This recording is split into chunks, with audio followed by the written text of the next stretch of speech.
Start करने जा रहे हैं सेमीकंडक्टर मोस्ट इंपॉर्टेंट यूनिट, और इसका आज का लेक्चर आपका रहेगा थ्योरेटिकल एनर्जी बैंड डायग्राम। अच्छा, सेमीकंडक्टर में देखो न्यूमेरिकल हमारे स्टार्ट होंगे जहां से हमारे पास कंडक्टिविटी आना शुरू हो जाएगी सेमीकंडक्टर की, और फिर उसमें अगले न्यूमेरिकल पीएन जंक्शन डायोड और जेनर डायोड, रेक्टिफायर, ये सारी चीजें उसमें स्टार्ट हो जाएंगी। तो आज का लेक्चर आपका थ्योरी का है, तो चलो स्टार्ट करें। Energy band diagram. अब एनर्जी बैंड डायग्राम कहां से ओरिजिनेट होते हैं, किस तरीके से आते हैं, ये थ्योरी मैंने पूरी इसमें लगाई हुई है। एक बार हम लोग इसकी डिटेल्ड स्टडी करते हैं, एक एक चीज का मतलब समझते हैं। देखो, एनर्जी बैंड डायग्राम का ओरिजिनेशन हुआ था पॉलीज एक्सक्लूजन प्रिंसिपल, क्योंकि थ्योरी बहुत आती है सेमीकंडक्टर से, एक क्वेश्चन थ्योरी का आता ही आता है। तो आपके लिए सारी थ्योरी इसके अंदर अवेलेबल है, छोटे छोटे पॉइंट, बड़े बड़े पॉइंट, हर चीज, बट एक बार मैं एक्सप्लेन करूंगा तो आपको अच्छे से आ जाएगा। तो ये बेस्ड है पॉलीज एक्सक्लूजन प्रिंसिपल से। अब पॉलीज एक्सक्लूजन प्रिंसिपल आप केमिस्ट्री के अंदर पढ़ते थे, ठीक है ना। तो ये प्रिंसिपल ये बताता है कि जब एटॉमिक लेवल अलग अलग होता है, एटम दूर दूर होते हैं, उनका आपस में इंटरैक्शन नहीं होता, तो उस वक्त जो इलेक्ट्रॉन्स होते हैं वो एनर्जी लेवल में पड़े हुए होते हैं। बट जब एटम पास आते हैं तो उनके एनर्जी लेवल एक साथ इंटरैक्ट करते हैं और वो एनर्जी लेवल खुद को स्प्लिट करके एक बैंड फॉर्म कर लेते हैं, जिस बैंड को हम बोलते हैं एनर्जी बैंड। अब हम इसका मीनिंग समझते हैं। तो इन isolated atom the valence electron can exist only in one of the allowed orbit each of sharply defined energy, जो मैंने आपको कहा is called energy level। तो जब आइसोलेटेड एटम होता है जिसका किसी से कोई इंटरैक्शन नहीं होता, उसके अंदर इलेक्ट्रॉन्स वैलेंस बैंड वाले अपने रहते हैं जिस एनर्जी लेवल में, उसको बोलते हैं हम एनर्जी लेवल, कोई बैंड नहीं बोलते तब जब आइसोलेटेड एटम होता है, ये पॉइंट नोट करना। But when two atoms are brought nearer to each other there are alteration in energy level, मतलब अपने आप को वो स्प्लिट करना स्टार्ट कर देते हैं। They spread in the form of band, such bands are called energy band. अब कितने तरीके के, पहले एक बार डायग्राम देखो। ये ओरिएंटेशन में आप देख रहे हो ना, ये दोनों चीजें अलग अलग पड़ी हुई हैं, इनका आपस में कोई इंटरैक्शन नहीं है। क्यों? क्योंकि अभी एटम बहुत दूर थे। अब जैसे जैसे उन्हें और नजदीक लाना शुरू किया, ये जो एनर्जी लेवल से ये आपस में मिक्सअप होना शुरू हुए और इन्होंने फॉर्म करना शुरू कर दिया, स्प्लिटिंग होना शुरू हो गया और इन्होंने फॉर्म किया एक एनर्जी बैंड। तो actual separation of atom in the crystal, तो जब एक्चुअल सेपरेशन ऑफ एटम आ गया, ये ही रिप्रेजेंट कर रहा है एक्चुअल सेपरेशन को। तो उस वक्त एनर्जी लेवल्स ने खुद को स्प्लिट करके आपस में इंटरैक्ट करके एक एनर्जी बैंड का फॉर्मेशन कर दिया। तो energy bands are of following type, वो हम आगे देख लेंगे। ये एनर्जी बैंड डायग्राम मैंने सेमीकंडक्टर के लिए रखा हुआ है, तो जरा चेक करो। इंटर एटॉमिक सेपरेशन डी है, मतलब यहां पर अभी लार्ज डिस्टेंस पे थे, तो इनकी एनर्जी E1 है, ये एनर्जी लेवल है जिसका अभी कोई दूसरे एनर्जी लेवल के साथ इंटरैक्शन नहीं हुआ।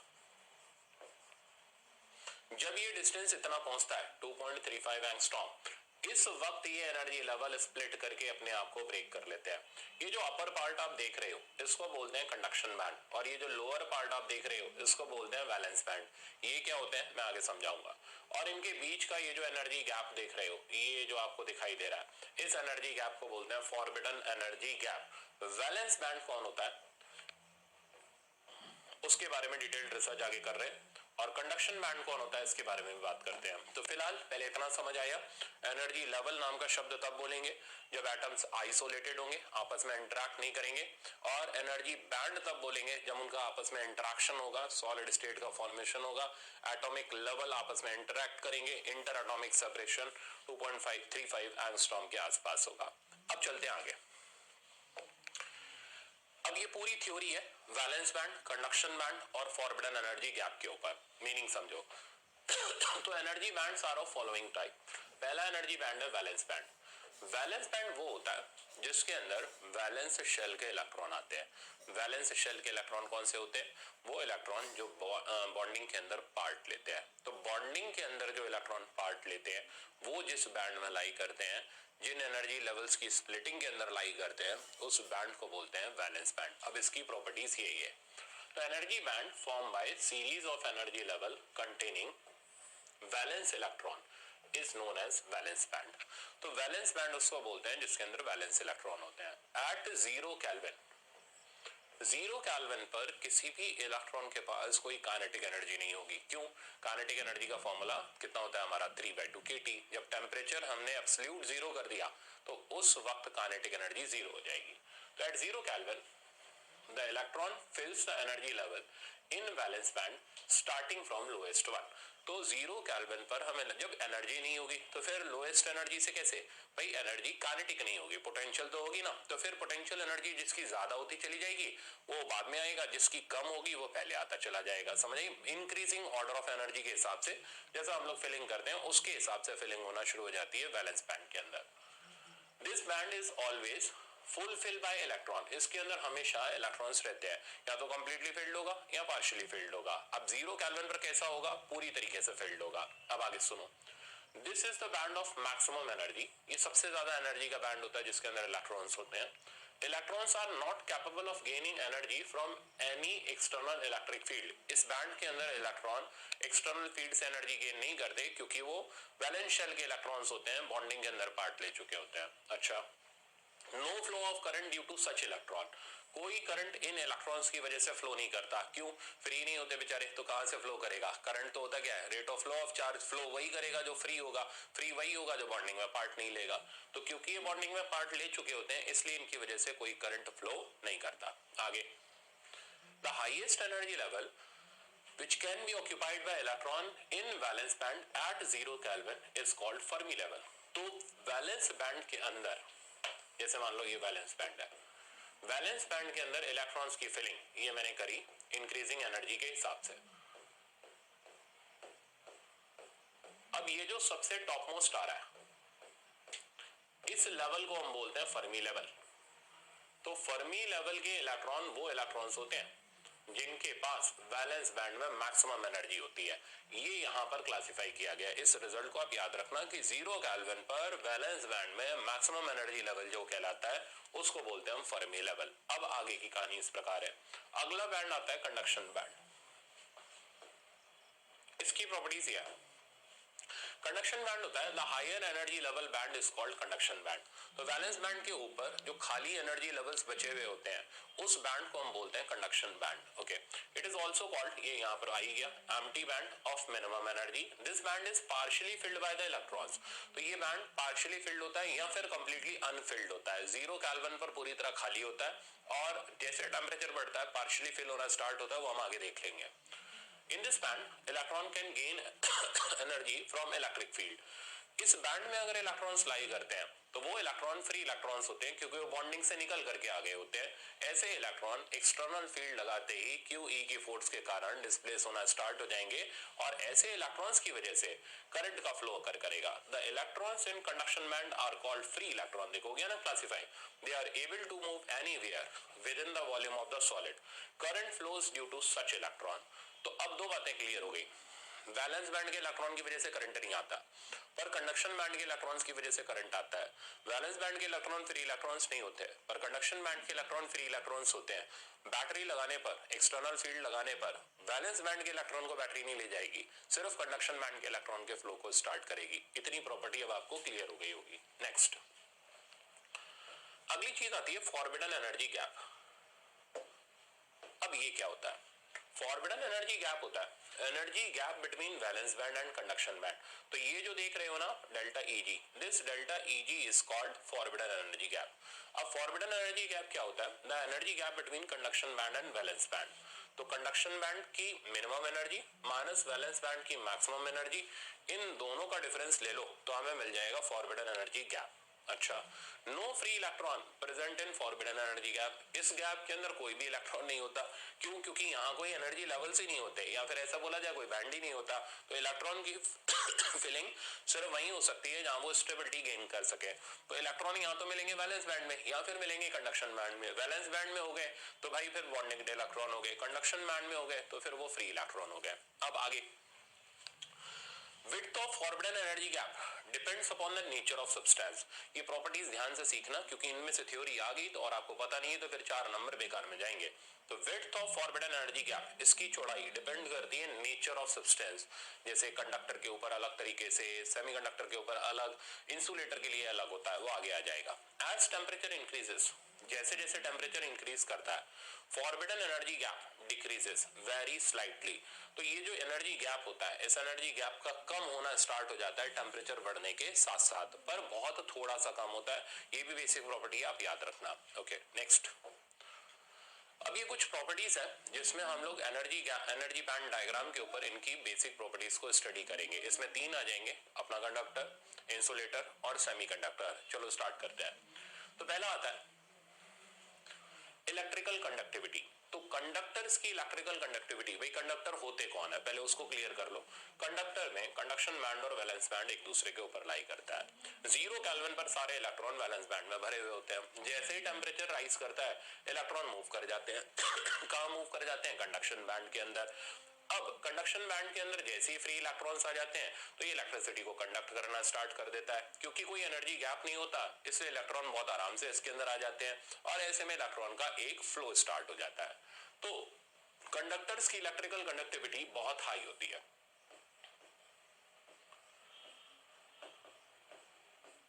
कंडक्टर्स की रेजिस्टिविटी, आप कंडक्टिविटी का उल्टा कर दो तो वो रेजिस्टिविटी हो जाता है। तो रेजिस्टिविटी होती है 10 की पावर -2 से 10 की पावर -8 ओम और मीटर। ठीक है ना, ये रेजिस्टिविटी का यूनिट है, तो इसका उल्टा कंडक्टिविटी होता है। तो ओम इनवर्स मीटर इनवर्स ऐसे भी बोल सकते हो, या उल्टा ओम बना दो तो बात एक ही होती है। तो 10 की पावर 2 से 10 की पावर 8 और ये 10 की पावर -2 से 10 की पावर -8। अब आ जाओ इंसुलेटर। इंसुलेटर की कंडक्टिविटी नेग्लिजिबल होती है क्योंकि वो कोई इलेक्ट्रिसिटी कंडक्ट ही नहीं करता, उसमें किसी भी प्रकार से इलेक्ट्रॉन यहां से यहां जंप करके आ ही नहीं पाते क्योंकि इसका एनर्जी गैप बहुत ज्यादा होता है। डायमंड के लिए ये 6 इलेक्ट्रॉन वोल्ट होता है हेंस, और अदरवाइज ये 3 इलेक्ट्रॉन वोल्ट से तो ज्यादा ही होता है। इतनी एनर्जी इलेक्ट्रॉन गेन ही नहीं कर सकता किसी भी तरीके से रूम टेम्परेचर पर, या आप उसको हीट कर लो तो कोई भी इलेक्ट्रॉन वैलेंस बैंड से कंडक्शन बैंड में इलेक्ट्रॉन पहुंच ही नहीं पाता इंसुलेटर के अंदर। जब पहुंच ही नहीं पाता तो कोई भी इलेक्ट्रॉन फ्री नहीं हो पाता तो कंडक्टिविटी कहां से आएगी? इसलिए इनकी कंडक्टिविटी नेग्लिजिबल होती है। सेमीकंडक्टर का एनर्जी गैप कम होता है। ये एनर्जी गैप 0.7 से 1.1, 0.7 होता है जर्मेनियम के लिए और 1.1 इलेक्ट्रॉन वोल्ट होता है सिलिकॉन के लिए। ऐसे याद रख लो, जो अल्फाबेटिकल ऑर्डर में पहले आएगा उसका कम होगा। तो जर्मेनियम जी पहले आता है, सिलिकॉन एस बाद में आता है, तो जर्मेनियम का कम होगा, सिलिकॉन का ज्यादा होगा। तो जर्मेनियम का 0.7 और सिलिकॉन के लिए 1.1। अब जैसे ही इनको एनर्जी मिलती है तो इलेक्ट्रॉन जंप करके वैलेंस बैंड से कंडक्शन बैंड में पहुंच जाते हैं और यहाँ पर एक इलेक्ट्रॉन होल पेयर क्रिएट होता है। वो हम आगे स्टडी करेंगे, अभी नहीं, ठीक है ना। वो मैं आपको बताऊंगा कि इसमें क्यों नहीं होता और इसमें क्यों होता है, बट वो आगे का इशू है, अभी नहीं। ओके, तो इनकी कंडक्टिविटी 10 की पावर -5 से 1 ओम इनवर्स मीटर इनवर्स, और इनकी रेजिस्टिविटी इतनी होती है। तो इलेक्ट्रिसिटी तो कंडक्ट करते हैं पर उतनी नहीं करते जितनी कंडक्टर करते, और बिल्कुल भी नहीं करते जितनी इंसुलेटर नहीं करते, ठीक है ना। तो इनकी कंडक्टिविटी कंडक्टर और इंसुलेटर के बीच में लाई करती है। अच्छा, ये मैंने आपको बता ही दिया एनर्जी गैप के बारे में। अब आते हैं करंट कैरियर। इनके अंदर करंट कैरियर फ्री इलेक्ट्रॉन्स होते हैं, इसमें कोई होल का फॉर्मेशन नहीं होता। ये मैं बताने तो आगे वालों पर बता देता हूं, ठीक है ना। आगे फिर हम और समझ लेंगे क्यों। होल्स वहां बनते हैं जहां पर कोवेलेंट बॉन्ड्स होते हैं। कोवेलेंट बॉन्ड में जो खाली बची हुई जगह होती है इलेक्ट्रॉन के जाने की वजह से, उसको बोलते हैं होल। यहां कोई कोवेलेंट बॉन्ड होता नहीं मेटल में, क्योंकि मेटल बनते हैं अपने फर्स्ट सेकंड वाले, इसमें कंप्लीट ट्रांसफर ऑफ इलेक्ट्रॉन होता है। जब कोई कोवेलेंट बॉन्ड ही नहीं होता तो फिर उस जगह होल कैसे बनेगा? तो मेटल के अंदर कभी कोई होल का फॉर्मेशन नहीं होता। होल का फॉर्मेशन सिर्फ वहां होगा जहां कोवेलेंट बॉन्ड होगा। तो ये कई बच्चों का डाउट रहा होगा और क्लियर हो गया होगा कि यार इसमें क्यों नहीं होल बन गया, इसमें भी तो इलेक्ट्रॉन इधर से इधर भाग गया, इसमें भी तो भाग गया, इसने ऐसा क्या खाया था कि इसमें होल बन गया, इसने ऐसा क्या नहीं खाया था कि इसमें होल नहीं बना। तो ये मेटल है और वो सेमीकंडक्टर है, ये बना हुआ है कोवेलेंट बॉन्ड से और ये बना हुआ है अपना आयनिक बॉन्ड वाली चीजों से। तो इसके अंदर कोई भी होल का फॉर्मेशन नहीं होगा क्योंकि जगह ही नहीं है, तो बनेगा कहां से? इसलिए इसमें इलेक्ट्रिसिटी कंडक्ट होती है फ्री इलेक्ट्रॉन की वजह से। अच्छा, इसमें होती ही नहीं, इसमें फ्री इलेक्ट्रॉन और होल पेयर, ये हम लोग आगे एक्सप्लेन कर ही लेंगे कि इलेक्ट्रॉन होल पेयर कैसे फॉर्म होते हैं। वैसे मैंने आधा बता ही दिया। यहां से जब इलेक्ट्रॉन जाता है, बॉन्ड से इलेक्ट्रॉन जाता है, तो बॉन्ड में खाली बची हुई जगह को हम होल बोलते हैं। अच्छा, तो होल और इलेक्ट्रॉन पेयर की वजह से इलेक्ट्रिसिटी का कंडक्शन होता है। Condition of valence band and conduction band at ordinary temperature, room temperature या नॉर्मल टेम्परेचर पर वैलेंस बैंड और कंडक्शन बैंड कैसे रहते हैं। तो valence band and conduction band are completely filled और conduction band is somewhat empty. तो depend करता है मेटल के ऊपर। कंडक्शन बैंड हो सकता है पूरी तरीके से इलेक्ट्रॉन कंटेन करता हो या पार्शियली इलेक्ट्रॉन कंटेन करता हो। बहरहाल ये इलेक्ट्रॉन कंटेन करता है, बहुत ज्यादा कंटेन करता है, इसलिए इसके अंदर कंडक्टिविटी बहुत हाई होती है। वैलेंस बैंड कंप्लीटली फिल्ड होता है इंसुलेटर में, कंडक्शन बैंड कंप्लीटली अनफिल्ड होता है, एक भी फ्री इलेक्ट्रॉन नहीं होता, इसलिए इलेक्ट्रिसिटी कंडक्ट ही नहीं होती। इसमें वैलेंस बैंड समवॉट एम्प्टी, क्योंकि कुछ इलेक्ट्रॉन इधर से उधर चले गए होते हैं, और ये समवॉट फिल्ड होता है क्योंकि इलेक्ट्रॉन के आने की वजह से यहाँ जगह ऑक्यूपाई हो गई होती है। जो खाली हुई जगह होती है उसकी जगह होल बनता है, जो यहाँ चले जाते हैं वो फ्री इलेक्ट्रॉन्स कहलाते हैं। तो ये बेसिक प्रॉपर्टी सॉलिड की रही।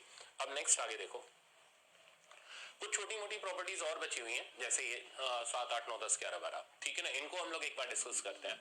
Temperature coefficient of resistance, conductors का temperature coefficient of resistance alpha positive होता है। सिग्निफिकेंस, टेम्परेचर बढ़ाने से रेजिस्टेंस बढ़ता है, तो अल्फा पॉजिटिव होना इंडिकेट करेगा टेम्परेचर बढ़ाने से रेजिस्टेंस का बढ़ना। इसका अल्फा ही 0 होता है, मतलब इस बेचारे पे फर्क ही नहीं पड़ता। क्यों? अल्फा 0 होने से इसका कोई लेना देना ही नहीं है, बेचारा कंडक्ट ही नहीं करता, तो फिर बात क्या करनी है इसकी। इसके लिए अल्फा नेगेटिव होता है, मतलब टेम्परेचर बढ़ाओ तो रेजिस्टेंस और रेजिस्टिविटी कम होना शुरू हो जाएगी। Effect of temperature on conductivity, temperature बढ़ाने से इसकी कंडक्टिविटी, क्योंकि रेजिस्टिविटी बढ़ जाती है ना, तो कंडक्टिविटी क्या हो जाएगी, कम हो जाएगी, इसमें कोई बात ही नहीं होती। इसकी कंडक्टिविटी टेम्परेचर बढ़ाने से इंक्रीज करती है। Effect of temperature on resistance मैंने आपको बता ही दिया। एग्जांपल तो देख लो, सारे के सारे मेटल इसके अंदर आ गए, ठीक है ना, तो ये सारे मेटलिक कंडक्टर्स कहलाते हैं। और यहाँ पर ये अपने इंसुलेटर आ गए सारे, जर्मेनियम, सिलिकॉन, गैलियम, आर्सेनाइड, ये हमारे पास आ गए सेमीकंडक्टर के मटेरियल। ये चीज याद रखना, फ्री इलेक्ट्रॉन डेंसिटी, तो ऑर्डिनरी टेम्परेचर पर जो फ्री इलेक्ट्रॉन डेंसिटी होती है वो 10 की पावर 29 पर मीटर क्यूब होती है। ये होती है अपना कंडक्टर्स के अंदर। इंसुलेटर में होता ही नहीं कोई फ्री इलेक्ट्रॉन। जर्मेनियम भी देख लो उसके मुकाबले बहुत कम है, यानी सेमीकंडक्टर की फ्री इलेक्ट्रॉन डेंसिटी उसके कंपैरिजन में काफी कम है।